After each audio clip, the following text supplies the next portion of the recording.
E aí galera, beleza? O vídeo de hoje vai ser só de resolução de exercício relativo à aula passada de propriedades coligativas. Então se você não viu, vai lá ver o vídeo e volta pra cá. E conforme eu vou lendo a questão, você pausa o vídeo, tenta responder com o que você já sabe e depois dá play pra gente dar início à resolução. A primeira questão é a questão do Enem, que diz o seguinte: osmose é um processo espontâneo que ocorre em todos os organismos vivos e é essencial à manutenção da vida. Uma solução 0,15 mol por litro de cloreto de sódio possui a mesma pressão osmótica das soluções presentes nas células humanas. A imersão de uma célula humana em uma solução 0,20 mol por litro de cloreto de sódio tem como consequência a... Lembrando que a osmose é um fenômeno em que o solvente migra de uma solução menos concentrada para uma solução mais concentrada, ou seja, de um meio hipotônico para um meio hipertônico. E essa migração ocorre através de uma membrana semipermeável. E o maior exemplo de membrana semipermeável é a membrana celular. Então vamos ver os itens. Item A. A adsorção de íon sódio sobre a superfície da célula. Para quem não sabe, a adsorção é o fenômeno físico-químico de acúmulo de uma espécie na superfície de outra espécie. Por exemplo, eu tenho uma espécie, um exemplo mais conhecido é o carvão ativado, que é muito usado para desinfecção de águas e outros processos de limpeza, e que o poluente, a substância que está na solução, se acumula na superfície dela. É diferente da absorção, que o acúmulo é feito dentro. A esponja não absorve água, ou seja, a água é acumulada dentro da esponja. A adsorção é na superfície. E a célula humana não tem essa capacidade de absorver. Então, falso. Item B. Difusão rápida de íon sódio para o interior da célula. Lembrando que na célula existe a chamada bomba de sódio e potássio, que ela faz um transporte ativo, ou seja, gasta energia para deixar o sódio fora da célula e o potássio dentro. Ou seja, para a célula é preferível o sódio ficar fora da célula. É só ter até aquele decoreba, o sódio está solto e o potássio está preso. Sódio solto, SS, potássio está preso dentro da célula, PP. Então, falso. Item C. Diminuição da concentração das soluções presentes na célula. Como vai ocorrer uma migração de solvente, ou seja, o solvente vai sair da célula e ir para o meio extracelular, vai ocorrer uma diminuição no volume. E se diminuir o volume, aumenta a concentração. Eles são grandezas inversamente proporcionais. Então o item C está falso. Item D. Transferência de íon sódio da célula para a solução. Não. Como eu vou ter muito íon sódio fora da célula, o normal seria entrar dentro da célula, não é verdade? Mas isso não é possível, porque o fora vai tá muito mais concentrado em íon sódio e dentro vai estar pouco. Então não vai ser possível isso ocorrer. Item E. Transferência das moléculas de água do interior da célula para a solução. Correto. Lembra da nossa videoaula quando coloca uma célula humana ou qualquer outra célula dentro de uma solução muito concentrada, a água ela vai sair de dentro da célula, que vai ocorrer a célula vai ficar túrgida, ou seja, vai ficar murcha. Então, item correto, item E. Próxima questão do Enem também. Sob pressão normal ao nível do mar, a água entra em ebulição a temperatura de 100 graus Celsius. Tendo por base essa informação, um garoto residente em uma cidade litorânea fez a seguinte experiência. Colocou uma caneca metálica contendo água no fogão de sua casa. Quando a água começou a ferver, encostou cuidadosamente a extremidade mais estreita de uma seringa de injeção, desprovida de agulha, na superfície do líquido. E, erguendo o êmbolo da seringa, aspirou certa quantidade de água para o seu interior. Verificando após alguns instantes que a água da seringa havia parado de ferver, ele ergueu o êmbolo da seringa, constatando intrigado que a água voltou a ferver após um pequeno deslocamento no êmbolo. Considerando o procedimento anterior, a água volta a ferver porque esse deslocamento. Bora entender o que foi que aconteceu. Ele encheu a água fervente na seringa e depois de um tempo ele puxou o êmbolo dessa seringa e a água voltou a ferver. Bora ler os itens. Que esse deslocamento no êmbolo e permite a entrada de calor do ambiente externo para o interior da seringa. Não, porque mesmo se ele não tivesse puxado o êmbolo, ia ocorrer a troca de calor da mesma forma. Provoca por atrito um aquecimento da água contida na seringa. O atrito que é gerado quando ele vai mover o êmbolo é muito desprezível para gerar um aquecimento da água. É errado. Produz um aumento do volume que aumenta o ponto de ebulição da água. Olha aí. Produz um aumento de volume. Beleza. Aumentou o volume. Que aumenta o ponto de ebulição da água. Não. Esse aumento do volume faz diminuir o ponto de ebulição da água. Porque, quando você aumenta o volume, o que é que vai ocorrer com a pressão? Vai diminuir, porque as partículas vão estar se chocando menos.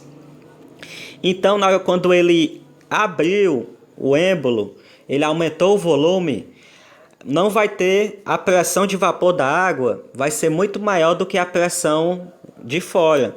Isso faz que a água ela entre em ebulição, comece a ferver. Ou seja, não vai ter nenhuma pressão empurrando a água de volta, fazendo com que a água passe da fase líquida para a fase gasosa. Item D. Proporciona uma queda de pressão no interior da seringa, que diminui o ponto de ebulição da água. Beleza. É correto. Proporciona uma queda de pressão no interior da seringa, que diminui o ponto de ebulição da água. Quando ele fez isso, ele aumentou o volume, diminuiu a pressão e não vai ter pressão forçando a água a ficar no estado líquido, fazendo que ela vá para o estado sólido. Correto. E o item possibilita uma diminuição da densidade da água que facilita sua ebulição. Nada a ver. Ponto de ebulição não tem nada a ver com a densidade, não. Então, correto, item D. Próxima questão, questãozinha da UES.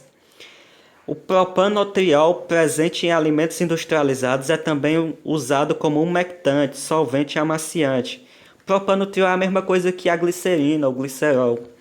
Utilizando-se a constante ebulioscópica da água de 0,502 caloria por molar, é correto afirmar que o ponto de ebulição de 18,4 gramas de propanotriol dissolvidos em 500 gramas de água é aproximadamente. Primeiro, bora anotar os dados disso aqui. Constante ebulioscópica, a massa M1, que é a massa do soluto, 18,4, M2, que é a massa do solvente, 500 gramas, e ele quer saber a nova temperatura de ebulição, ou seja, questãozinha de ebulioscopia. O propanotriol é essa molécula, só se lembrar, prop, 3 carbonos, tri, ol, ou seja, vai ter 3 hidroxilas, vai um triálcool. Então, a fórmula que relaciona a concentração com a elevação do ponto de ebulição é essa. Relembrando que a molaridade, que é esse W, é a mesma coisa que o número de mols do soluto dividido pela massa do solvente. E lembrando que o número de mols é a massa dividido pela massa molar, a gente pode relacionar essa equação jogando lá dentro. Então, a molaridade é o quê? É a massa do soluto em gramas dividido pela massa molar vezes a massa do solvente. Pronto, a gente tem a nossa expressãozinha ali.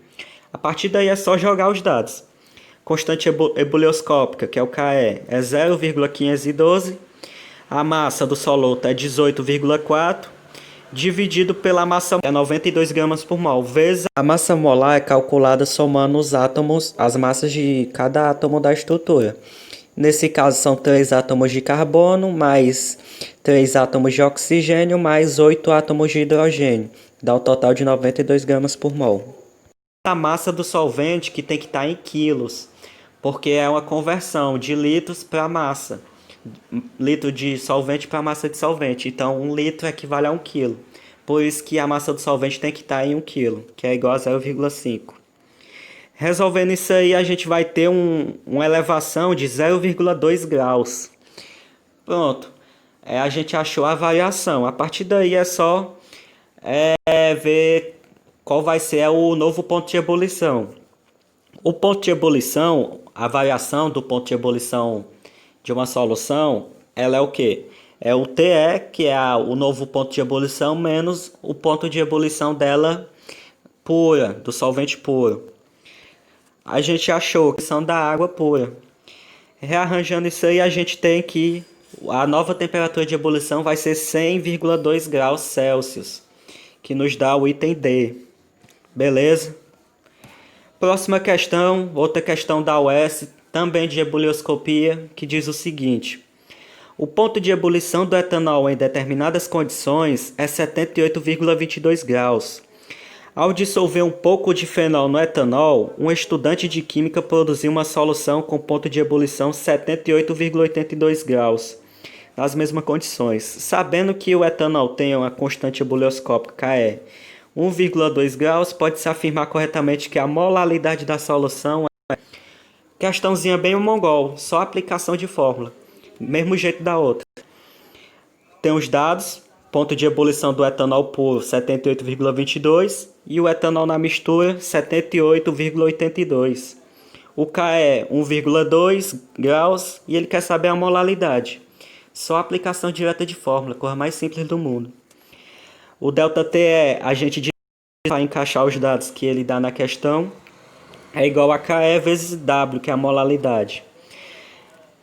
Substitui o TE e o T0 e a constante ebulioscópica, a gente vai ter 0,6, do outro lado 1,2 vezes a molaridade. 1,2 está multiplicando, passa para o outro lado dividindo, que vai dar igual a 0,5 molar. Item D. Beleza? Então, vocês viram que propriedades coligativas não é um assunto complicado. Bastando você ter o conceito em mente, você consegue desenrolar todas as questões. Então, a parte mais complicada, que nem é tão complicada assim, que foi a parte das questões de cálculo, a gente só teve que desmembrar algumas equações, e as equações que a gente utiliza é bem pequenininha, e a matemática é bem de boa. Então é isso, se eu falei algo que ficou confuso, ou se eu falei rápido demais, ou alguma outra dúvida, pode deixar aí nos comentários que eu respondo de boa. Então é isso, até a nossa próxima videoaula, valeu!